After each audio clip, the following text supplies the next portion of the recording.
Oh, am I excited about today's Pipe podcast. Wow. We have Usman Sheikh with us today, and I am so happy to have you here, Usman. Thank you so much for being here. Wait until the viewers and the listeners hear about this technology solution and this solution that you're putting out into the marketplace, which I think is just a dynamic. I mean, it is so exciting to even talk about. And of course, I'm your host, Crispin Cruz with the Pipe Podcast. And Pipe, we talk about sales process, sales initiatives, sales prospecting and sales experiences. And that's all kind of wrapped around what we do here at the Pipe and what we talk about. And so I just love to jump right into it. Before we do that, Usman, would you mind just sharing with with those listeners and viewers, just give them a little background about yourself, and maybe tell our listeners and viewers, give them a 30-second commercial on Usman, if you don't mind. Yeah, no, not a problem. And thank you so much, Chris, for having me on your show. You bet. My name is Usman Sheikh. I'm CEO and founder of an AI-based startup in Silicon Valley called XIQ. XIQ stands for Multiplier Intelligence or Cross Intelligence. My background has been with SAP, which is the world's largest B2B company. I spent a decade and a half with them in multiple international locations doing business development, doing product management, and then eventually building their digital commerce marketplace. And the idea behind XIQ, as we will talk about it, came from my experience in having worked with some of the best salespeople and identifying what were some of their best practices and what were some of the areas where they fell short, and how could we use the latest and greatest technology to kind of rethink the sales process. And that's what XIQ does. That's awesome. That's awesome. And now we're hearing so much about AI and how that's impacting, organizations throughout the world, right? And so let's just talk about a little bit about how AI is either transforming, B2B sales process and what that kind of looks like, in your world, Usman, if you don't mind. So Chris, as you know, B2B selling is becoming stale. We've been doing the same old for the last 30 years. It's the same pipeline management. It's the same things that we do for demand generation. It's the same way cookie cutter approaches for reaching out to customers. And, it's kind of an interesting little statistic that 84% of qualified leads that come in to salespeople actually fall. They don't really mature into any kind of deals. There's no sales conversation. And so why is that happening, right? The reason that's happening is because the world has moved on. There's a lot of data and digital signatures that we leave out there. Customers and prospects demand personalization. They get it in their civilian lives, right? And they want it in their business lives as well, right? When I order a pizza, they already know what I want on toppings and, within seconds, 30-minute guaranteed delivery, et cetera, et cetera. That's been going on for quite some time, right? But I can't get that same kind of personalization and individualization in B2B selling. I'm sure you've experienced, right? The same old email that comes over to you and says, "Hey, Chris, did you read my email from last month? And then did you read the one before that 3 months ago?" and so on. That's stale. It just meant it's just designed to make people angry, actually. It has the adverse effect of what we're trying to do, which is to engage people, right? B2B sales is about people. And if we can't get mind share and if we can't kind of engage them and put a smile on their face, we've lost them, right? So it's got to be intriguing. So when we thought about AI, to answer your question, what is transformative in AI, right? So as I mentioned, there's a lot of data in the sales process, from your pipeline data, from your personal data, from your sales-related data, news about companies, financials about companies, and so on. And you need all this data to be analyzed to be able to have an intelligent conversation with your prospects, to really impress them that you really know and understand their business. Remember, Some of the old things were that, when your customer says, "Hey, you really understand my business," that's almost the deal has been signed, right? That's right. There's a lot of information. On the other hand, because the sales process is so fragmented, there's so many pieces of technology, there's so many new roles that have come into B2B selling, the SDR, the BDR, the pre-solution engineer, the demand generation person, the field marketeer. There's so many people now involved in that buying process that, the customer is getting handed off from one person to the other person to the other person. And that's a horrible user experience. Right. So what AI does is it helps us connect those disparate dots, and it helps us bring in that information that can make us look intelligent. It can do it in a very short period of time. And we will talk about how it even adds personalization to the equation, right? Mm-hmm. So it really makes me an improved person to talk to one of my prospects because I understand their business, right? Yeah.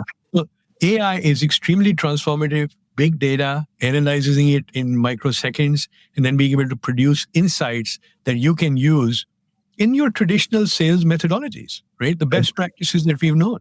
And that's what we did with XIQ. We went and modeled the best practices of the top salespeople, the top 5%. And we said, how do we take these top 5% of the best practices and make them available? And AI plays a very significant role in helping That's us. great.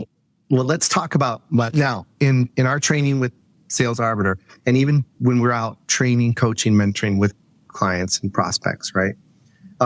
Or clients and their sales teams. It's really interesting because the foundation, and one of the things that drew me to your solution and to have you on the show today and to talk more about it, is the foundation of our training program is DISC, right? And so can you talk a little bit about DISC and how that works, in the solution set for XIQ as well? Yeah. So maybe I start by giving your audience an idea of what DISC really is. So it's a behavioral science, and another name for this kind of behavioral science is psychometric analysis. So how does your brain go about making decisions? How does it influence you to communicate? What are the words that you may be using? How do you make decisions, right? And this science has existed for over 100 years. And Chris, Dr. William Marston, by the way, interestingly enough, the guy who invented Wonder Woman, created Wonder Woman, did this back in 1923, I think. He was a Harvard psychologist, and he created this. And it's been working. So a lot of companies, including where I used to work at SAP, use this to analyze, kind of like the old saying, what color is your parachute, right? Like how do you want to be analyzed? Like what would be a good career path? Well, those same traits exist today in helping selling. Because if I can understand the mindset of my prospective buyer, more than half the battle is won already, right? Because now I'm communicating with them in a style they like to be communicated with. I'm engaging with them using the words, using the topics that they're interested in. And I just become much more relevant rather than just taking that same old stale stuff that has been going on for the last 30 years and reusing that, right? And so freshness is a very, very important thing that is required in kind of upgrading that traditional selling process, right? Right. And this, let me just close that off. And this kind of understand that mindset, right? It is the behavioral science. One other thing I want to add to that, sorry, Chris, I know I stopped and then kind of kicked back again. But one of the things I want to talk about is that if you think about it, all of us interpret things in a different manner, right? It's very subjective. So we may look at the same person, and if 4 people are looking, they'll have 4 different opinions on that person, right? God knows who's right and who's wrong, right? So with behavioral science, what it does is it kind of levels that playing field. This is scientifically proven 95% of the time to kind of be able to predict how this person is going to react and think about things. So it gives you kind of a scientific method to really start engaging with that people. And by doing that, it takes that uncertainty, the guesswork, out of the equation. So that's kind of an important thing that DISC helps us do. Well, and you said something that's just so valuable. And when you talk about having a higher level of engagement with your potential prospect, right?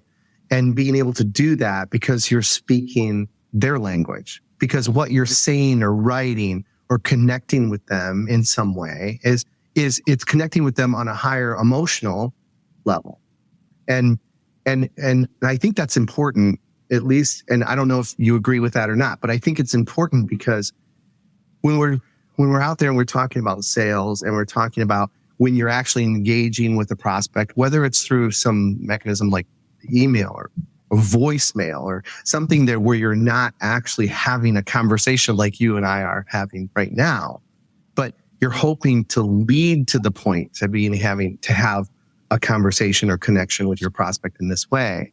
Those tools that you talk about with, just something as simple as helping you to write an email or write a correspondence to someone that's going to resonate more loudly with them, in that way. Then how does that help to improve, just the response ratios? Usman? Yeah. So let me explain this a little bit. So B2B sales is emotional, justified by logic. There are two sets of decision cycles going on in the buyer's mind. One is the professional. I got to do this. I need to be able to buy technology that is going to help me improve my return on investment. It's going to help me accelerate my sales process. It's going to make me more intelligent. Those are my professional objectives and goals, right? But then in parallel are my personal motivations, right? And those personal motivations are very, very important. Well, that's all good, but it's going to be a headache for me to take this technology and roll it out. And, I'll have to work at nights. I'll have to work weekends. Do I really want to do that? And then there's the other stuff, the flip positive side of it as well, which is that if I do this, I will look like a game changer. I will look like the champion that's brought innovation into my company. And I will be able to show significant, drastic results. So all of this is playing out in the mind of now not one buyer, but a buying committee. There are like 12 people involved, right? Mm-hmm. So take that as a kind of a background, as a basis in terms of how do we communicate, and becoming increasingly difficult to meet people in person, mm-hmm. understand what are the words, as you were saying, how should I craft an email? What should I really bring to the forefront? I can go to LinkedIn and I can see, okay, this guy went to Michigan and, he's cool because of that, which he is, right? So are you. So go blue. Get that in there somewhere, right? That's right. So it kind of does that. But, you got to go beyond that. I need to be able to justify, so the emotional part, I said, go blue. I kind of, resonated with you just for a little bit. I kind of broke that first piece of ice with you. But then, the decision is not going to be based on, hey, go blue, right? It's going to be based on, I have an investment. And, in these large companies where B2B selling is taking place, the people that have been selected to make those decisions are very seasoned individuals. Mm-hmm. Right? They've been selling and they've been buying and they are good in what they do. They're not somebody that rolls off the street and suddenly they put them in, hey, go and buy a $20 million system or cybersecurity or something like that, right? Right. It's a very big responsibility. And so when you go beyond that kind of initial emotional touch and you start justifying logic, now I have to work through that piece as well. So it's both those pieces. And then I need to be able to take what I understand at a logical level and be able to communicate it to you. So it becomes your personal motivation, your personal goal. It speaks to you, right? So here's my logic.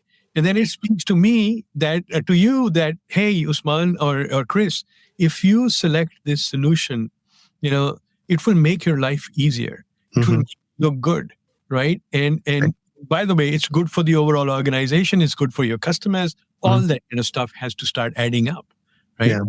Yeah. So it's so good. And when we talk about, and I get so excited about this because, and I go back to just the training, that we talk about when you're having this level of engagement with your potential prospect and wherever it starts or however that starts. And when when it's working, because a lot of times, Usman, I'm saying, to those that we work with, I'm saying, okay, put yourself in the prospect's shoes. Put yourself in the prospect's shoes. Put yourself in the prospect's shoes. Like I'm continuing to remind, these organizations and those sales leaders and the sales people that we engage with.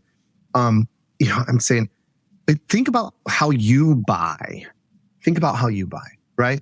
And you probably have made some sort of a major purchase, right? Over the past, and I'll just make it up, over the past 5 years or 3 years or whatever. And you went out and you did your research and you looked in the marketplace and you knew the average cost or price of the product or service that you're looking to purchase.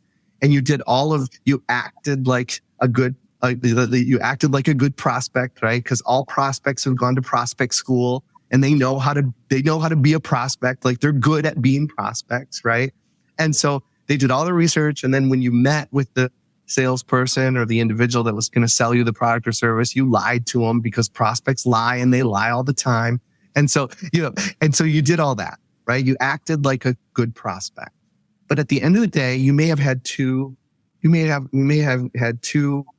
runners, right?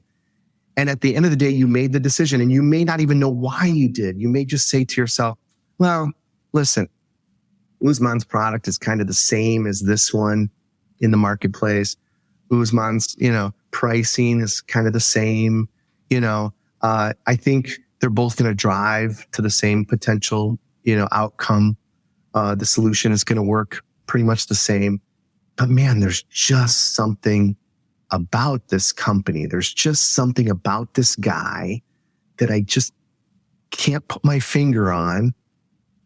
But I'm going to go with Usman. Like I'm going to go with his company because, and I don't know why, it's just, I have a better connection with him. I have a better engagement with him. I have a better relationship with him. How does that resonate with you? How does that work in your world?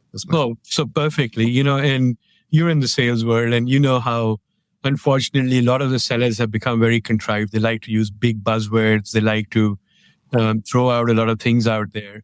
And people see through that, lack of, genuineness, right? Mm-hmm. They see that this person is contrived, they're trying to say these things. And, the reality, the honesty has to come through. And I think that's kind of like a universal best practice. You got to say, even if you say, look, my product is not good for you, it's not the right fit, that add bonus points to you because at some point they will come back and say, well, this guy was telling me the truth. And that really matters a lot. And that's where, and that's just one example, but there are countless other examples of likability. I said this on a podcast the other day and somebody said, hey, likability is a very controversial topic. So I was like, okay, why is likability so much, but people like to do business with people that smile, that are like, that's right. You don't want to be talking to somebody who's going to be frowning and, is going to be like, I'm solving a problem statement. That's like a resistance that goes up. No, a lot of this can be taught, by the way. It's some of these things, some of these skills are absolutely natural. But, again, having those kind of tools like DISC and the assessments that can help you understand, look, maintain a very strict game face with this person, right? Give them anecdotal examples or give them a lot of data and smile a lot, right? Or crack some jokes and crack jokes about that. Those are extremely valuable insights that kind of change my approach from a one-size-fits-all to I've personalized it with you, Chris. I know how to kind of engage you. I know how to look you in the eye. I know how to kind of elicit that emotional response from in addition. And those are the factors that kind of differentiate between winners and losers. That's great. It's great. It's just so good. So let me just ask you this, Usman. What would be the three things that you would say that businesses better be doing in the next 12 months or the next 18 months? What do they need to have their finger on the pulse of to really be successful in growing their organizations, in growing their sales teams, in growing their businesses? They better have these three things. Like if they're not figuring it out, if they haven't already figured it out, they better get working to make sure that they know what's going to happen and how they can grow their business over the next 12 to 18 months.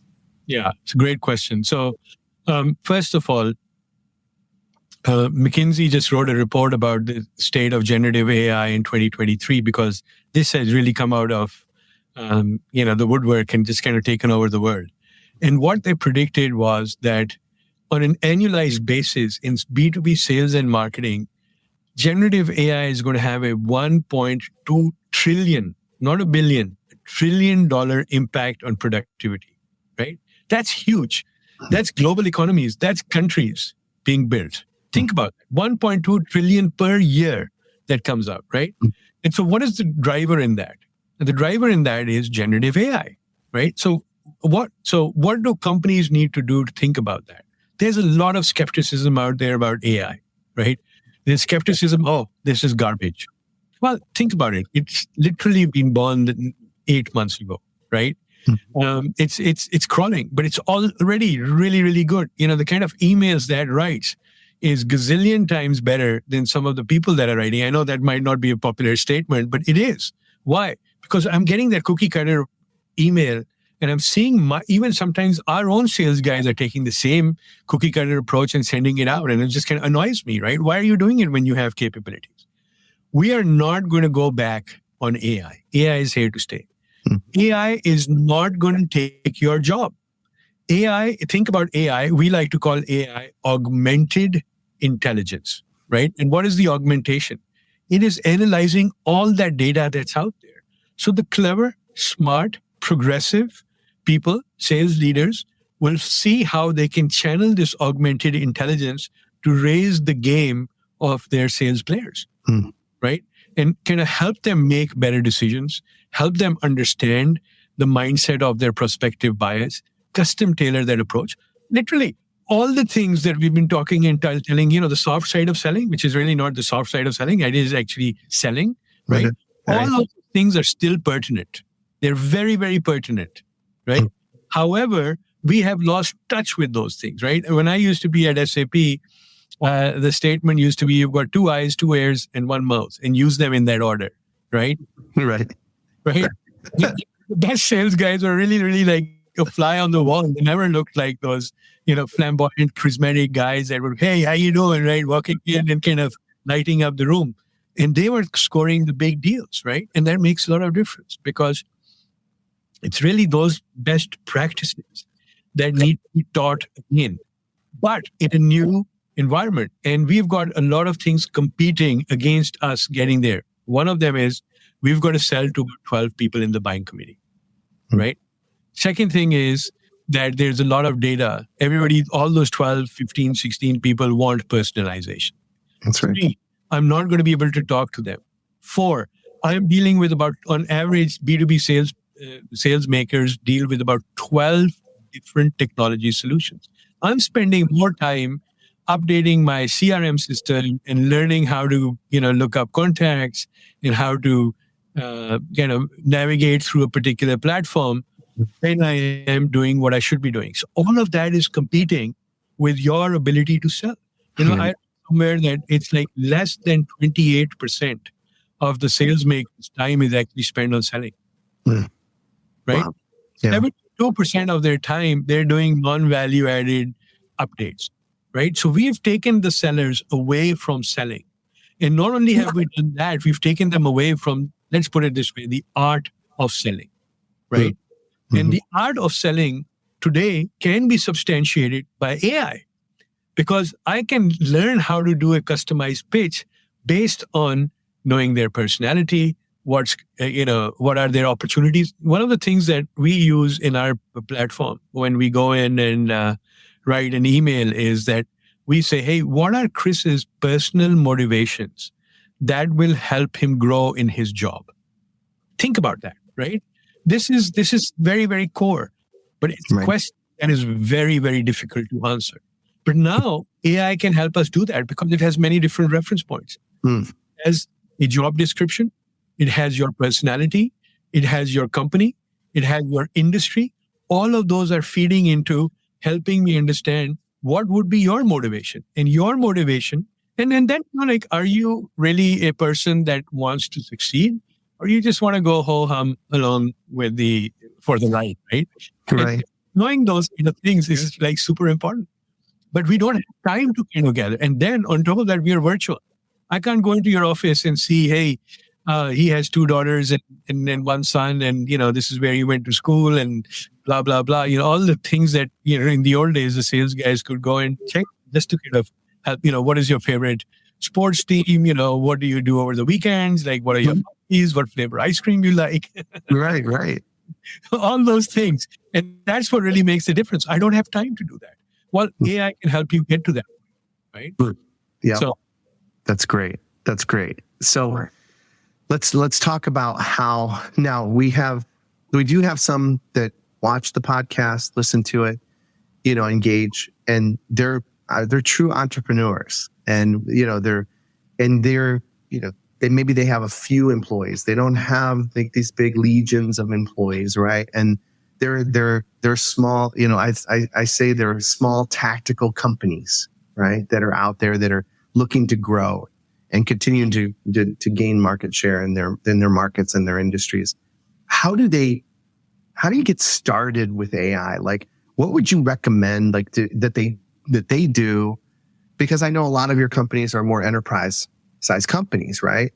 But how does this, maybe the smaller entrepreneur, the small business person, how do they get involved with AI? What would you recommend? Where do they start? So let me throw this out to you. So McKinsey said $1.2 trillion of productivity in selling. Okay. Mm-hmm.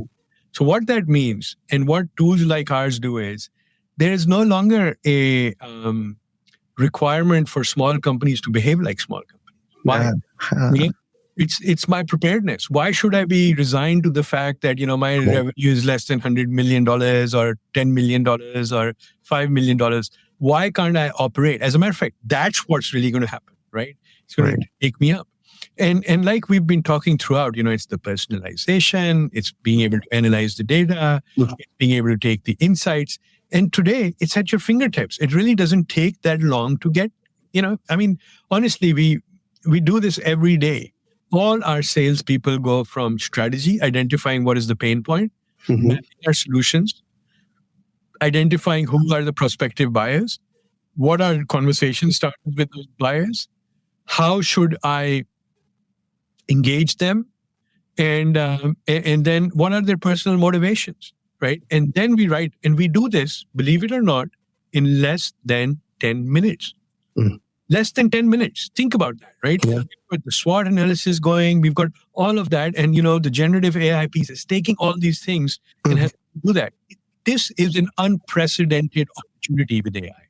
So number one thing, my recommendation to your answer is think big. You can think big. Don't resign yourself into sitting in a small box, because today with these tools, you can really leapfrog, right? You can jump. You have the opportunity to kind of move up. You can perform like the top of the ladder, top of the companies that invest a lot of money in sales. You can do that at a relatively significantly cheap clip, right? So you can do that because technology allows you to do that. So stop thinking. Second thing I would say is that you got to think through your processes. You can't do the same old with new technology, right? I like to use the example of the bullet train, right? The bullet train does not run at 210 kilometers or 180 miles per hour on the same train tracks that it was, the regular diesel engine runs on, right? So you've got to rethink that you've got a new infrastructure and you've got to be able to move fast on it. Third thing I would say, the complexion of selling, Chris, this is kind of an interesting thing, right? I'd love to debate you on this, actually. Yeah. The complexion of selling has changed. What I mean by that is that the way we today have to be on Zoom boxes, right?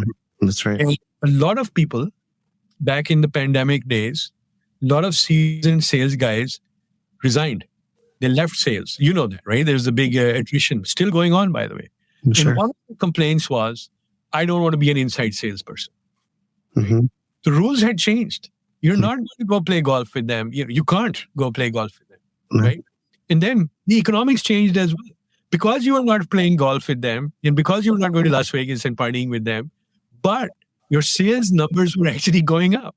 The CFO saw that, right? The CFO saw that and said, hey, why do I need to do this? Why do I need to kind of invest in events and things like that cost us so much when these guys sitting in their kitchen, right, in shorts and just wearing a tie on top can actually sell better, right?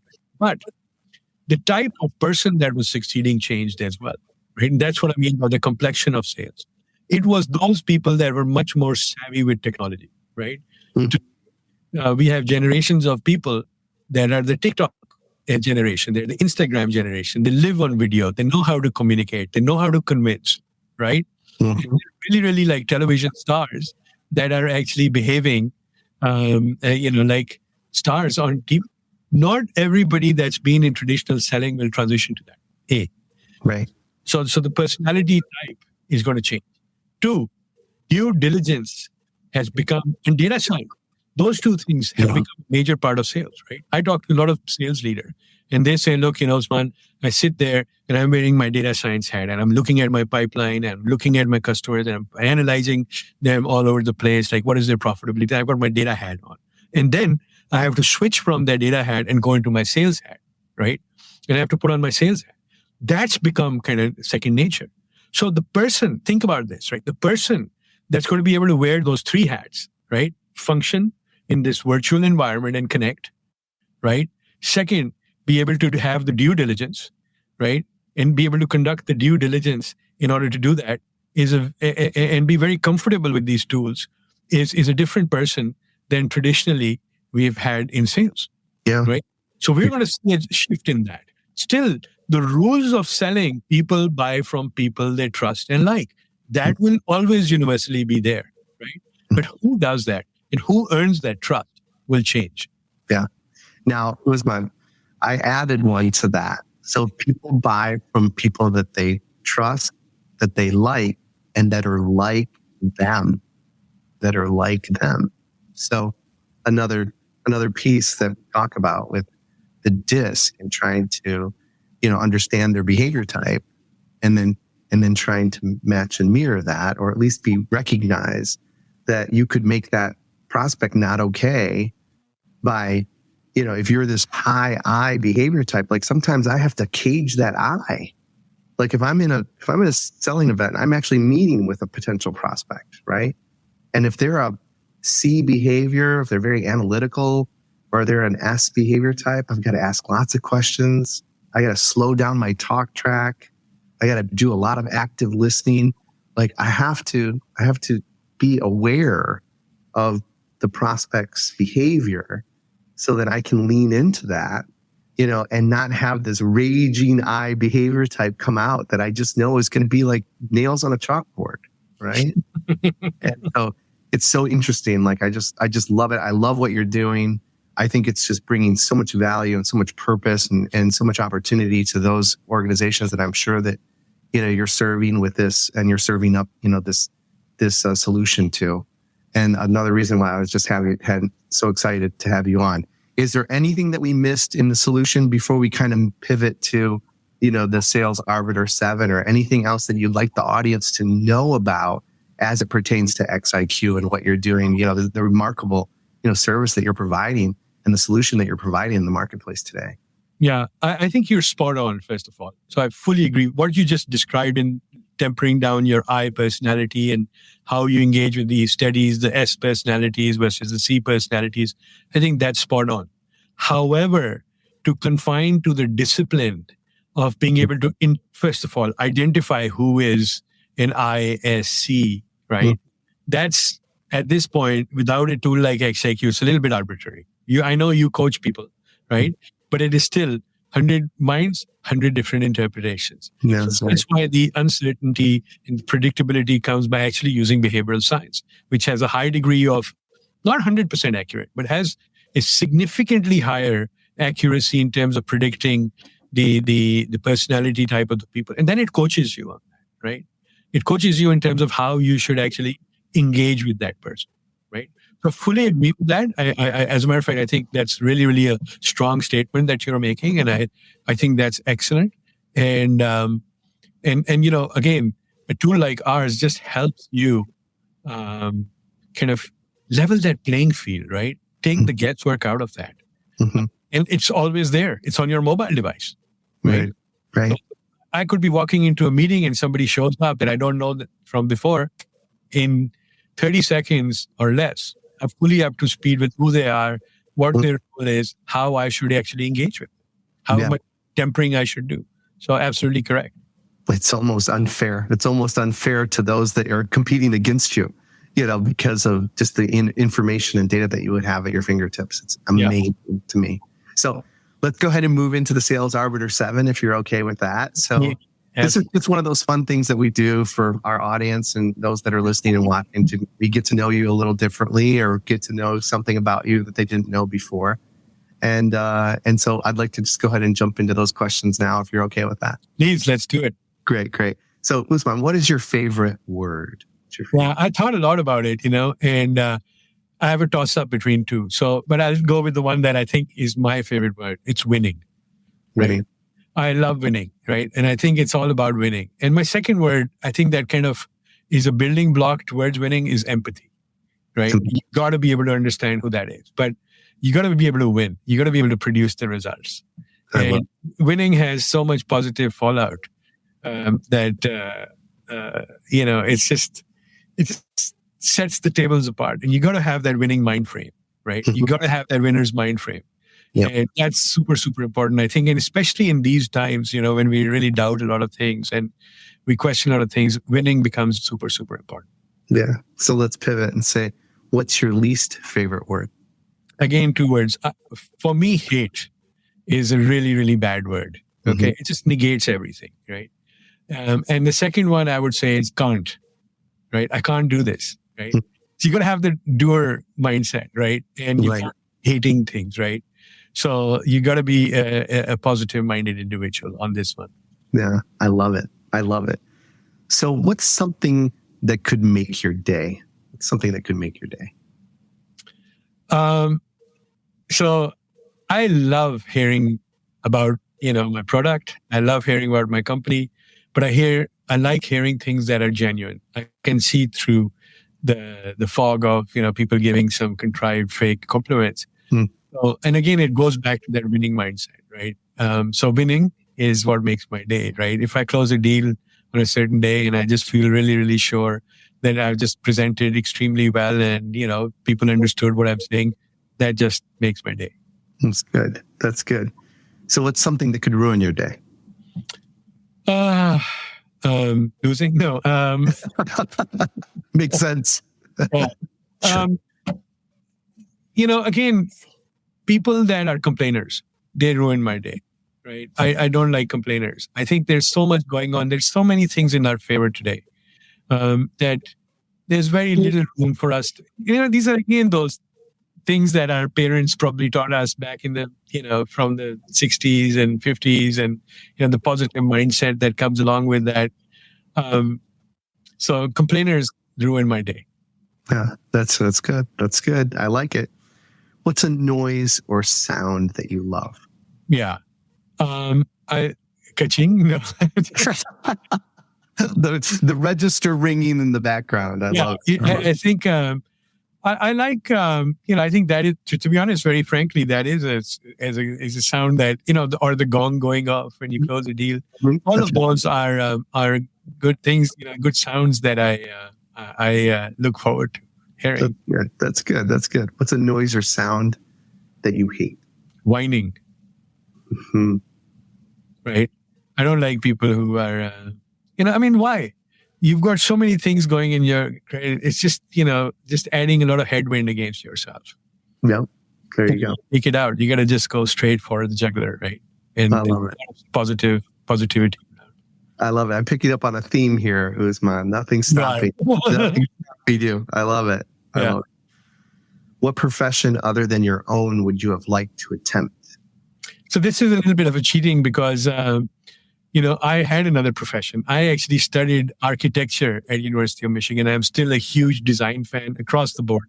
I like design, whether it's architectural design, interior design, graphic design, user experience design, automotive design, fashion design. I'm just a designer at heart in my mind. I love product design.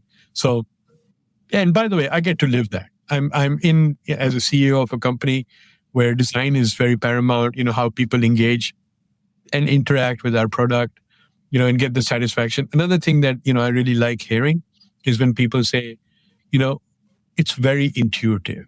That's a huge compliment, right? That's what we strive for. We Sure. took a very complex problem and we made it extremely intuitive. People can pick it up and start using it. Yeah, it's gold. Well, I'm sure that our listeners got a lot out of today's podcast. I'm so happy that you were on today. Usman, how do they find you? If someone wakes up at 3:00 in the morning and says, man, I just got to talk about neuroscience with someone, how do they find you? Yeah, so two ways. One is go to LinkedIn, Sheikh, Usman, USMAN, Sheikh, SHEIKH on LinkedIn for XIQ. You'll find me there. I'm very active. I respond to a lot of people. Here's another thing. Everybody that uses our platform, I connect with them. So I've got thousands of connections as a result of that. I reach out to them and I connect because I want to hear from them, right? So I appreciate anybody coming in. And then pretty much I'm everywhere. I'm on Instagram. I'm in TikTok. I'm, our company website, company LinkedIn page is there, xiqinc.com. You can write to contact@xiqinc.com and you can get a hold of me. That's great. That's great. Well, thank you so much for being on today. I can't thank you enough. And I'm like I said, I'm sure that if there should be lots of people connecting with you and reaching out to you on this solution. It is intuitive, it's dynamic. And again, Usman, thanks again. And we'll see you soon. I always close out every podcast like this. So I always say, keep selling and have fun doing it. Thank you so much. Thank you, Chris, for having me on your show. All right. Bye-bye now.